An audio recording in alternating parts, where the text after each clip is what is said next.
Colombian drug lord ని మించిపోతున్న చంద్రబాబు అంటున్న వైఎస్ఆర్సీపీ మాజీ ఎమ్మెల్యే వెంకటరమణ. అమరావతిలో ఎలాంటి అభివృద్ధి లేదు. మళ్లీ వైఎస్ఆర్సీపీ అధికారంలోకి వచ్చిన తరువాత అమరావతిలో పులస చేపలు పట్టి ప్రతి ఇంటింటికి ఇస్తామని కూటమి ప్రభుత్వాన్ని విమర్శించాడు. వాళ్ళను మానసికంగా ఇబ్బంది పరచాలి అనే ఒక ఆలోచనతో గతంలో కూడా చేయడం జరిగింది. ఇప్పుడు కూడా అదే పద్ధతిలో ఆయన ఇబ్బంది పెట్టాలి అని చెప్పేసి ఒక లేని స్కామ్ను తీసుకొని వచ్చి మిథున్ రెడ్డి గారి మీద నిరాధారంగా జైల్లో ఉంచడం జరిగింది. పులివెందల్లో మొన్న ఎలక్షన్లలో జెడ్పీటీసీ ఎలక్షన్స్లో తెలుగుదేశం పార్టీ వీళ్ళు ప్రజాస్వామ్యంగా ఏ విధంగా జరిగిందని అంటున్నారో ఈరోజు మిథున్ రెడ్డి కేసులో కూడా మద్యం కేసులో కూడా అదేవిధంగా ముడుపులు అని చెప్పేసి అప్రజాస్వామికంగా జైల్లో నిర్బంధించడం జరిగింది. డెఫినెట్గా he will come back more strong, నిర్దోషిగా, అదేవిధంగా తొందరలోనే ఇది వస్తాడని, మోర్ స్ట్రాంగ్గా బయటకు వస్తాడని చెప్పేసి అనుకుంటున్నాం. Anything else? ఇవాళ జరిగింది అనంతపురం తాడిపత్రిలో కోర్టు డైరెక్షన్ ఇచ్చినా సరే కోర్టు ఆర్డర్స్ అవుతుంది పెద్దారెడ్డి గారిని తెలిపేది. కోర్టు డైరెక్షన్స్ లో ఈరోజు తాడిపత్రిలో పెద్దారెడ్డి చిన్నాన్నకు సంబంధించి గతంలోనే కోర్టు ఆర్డర్ ఇవ్వడం జరిగింది. 3 నెలల కిందట 5 వెహికల్స్ లో వెళ్ళండి, అక్కడ ఇనఫ్ సెక్యూరిటీ ఇవ్వండి, లా అండ్ ఆర్డర్ ఇష్యూ లేకుండా చూడండి అని చెప్పేసి పోలీసులకు డైరెక్షన్ ఇవ్వడం జరిగింది. కానీ దాని మీద పోలీసులు స్పందించకపోవడం, దాని మీద రియాక్ట్ కాకపోవడంతో మళ్ళీ కంటెంప్ట్ మోషన్ మూవ్ చేయడం జరిగింది.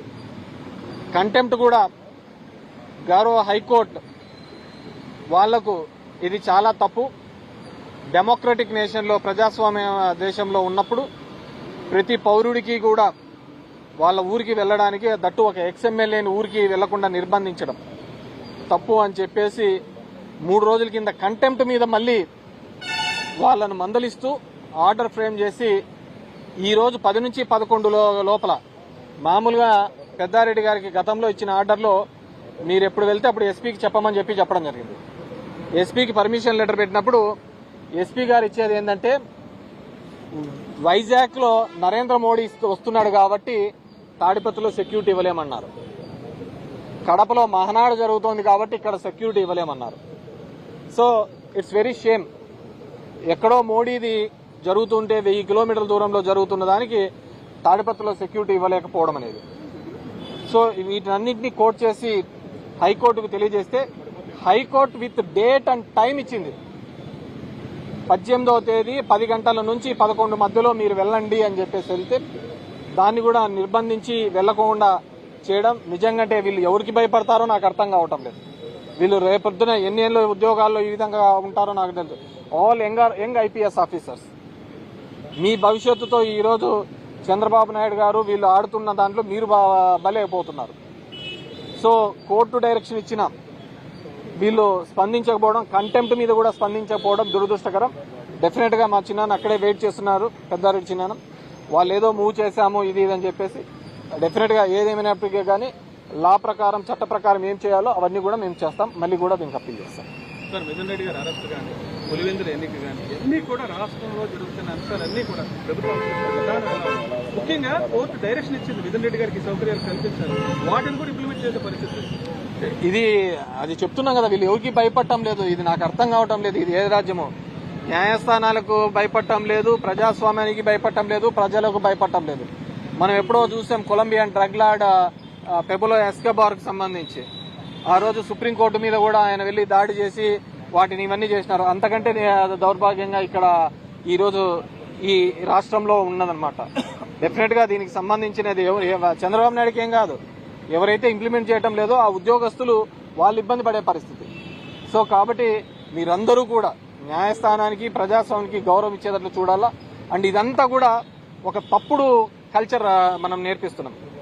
ఈ రోజు మీరు వేసే విత్తనం రేపొద్దున మీరు ఏ విత్తనం వేస్తారో అదే చెట్టుగా వస్తుంది, దానికి కాసే కాయలు కూడా అలాగే ఉంటాయి. సో దాని రుచి కూడా మీరు చూడాల్సి వస్తుంది. సో ఇలాంటి పరిస్థితులు రాకూడదు మళ్ళీ భవిష్యత్తులో ఉండకూడదు అంటే అందరూ కూడా ప్రజాస్వామ్యానికి కోర్టులకు గౌరవించాల్సిన అవసరం ఉన్నది. అమరావతి పరిస్థితి మీరు గతంలో మాట్లాడారు, ఒక చెరువులు కల్పించే విధంగా అమరావతి ఉంటుంది. ఇప్పుడు కూడా అదే డెఫినెట్ గా మీ గోదావరి నది ఏ విధంగా ఉందో అది పొంగి పొర్లుతోంది అక్కడ అమరావతిలో. మీకు మాత్రమే సొంతమవుతుంది అనుకున్న దాన్ని ఏమి చేపలు అంటారయ్యా, పులస, రేపొద్దున ఖచ్చితంగా 2-3 సంవత్సరాల్లో మీరు అమరావతిలో చూడబోతున్నారు. అప్ స్ట్రీమ్ కి ఇవ్వబోతున్నాయి, అదే పులసలను మీకు అమరావతి దాంట్లో మీకు పట్టించి మీ అందరికి ఇవ్వబోతున్నాం. ఆగస్టు 15 మాజీ సీఎం కనీసం గౌరవించలేదనేది టీడీపీ నేతలు ఆరోపిస్తున్నారు. అది ఎట్లా తయారైందంటే జెండా ఎగరేసిన వాళ్ళే దేశభక్తులని ఇప్పుడు ఆ విధంగా ఉన్నారు. ఇప్పుడు ఈ కూటమి దానిలో ఏ విధంగా ఉందంటే కూటమికి జై జై అంటే దేశభక్తులు, కూటమిని కన్నా ప్రశ్నిస్తే దేశద్రోహుల్లాగా నిలబడుతున్నారు. దేశభక్తి అనేది జెండా ఎగరేస్తేనో లేకుంటే దాని మీద ఆ రోజు చాక్లెట్లు పంచుతూనే ఉండదు. ఈ దేశం యొక్క సమగ్రతకు ఇక్కడున్న దానిలో ఐక్యంగా పోరాడినప్పుడే ఉంటుంది. ఈ రోజు దేశభక్తి ప్రజాస్వామ్యం గురించి మాట్లాడుతున్న వీళ్ళు పోరాటాన్ని ఎందుకు ఇంప్లిమెంట్ చేయాలి? నిజాయితీ గల వార్తలను మీ ముందుకు తీసుకొస్తుంది ప్రైకోమ్స్ న్యూస్. ఇది ప్రజాగలం, ఇది ప్రజాదళం.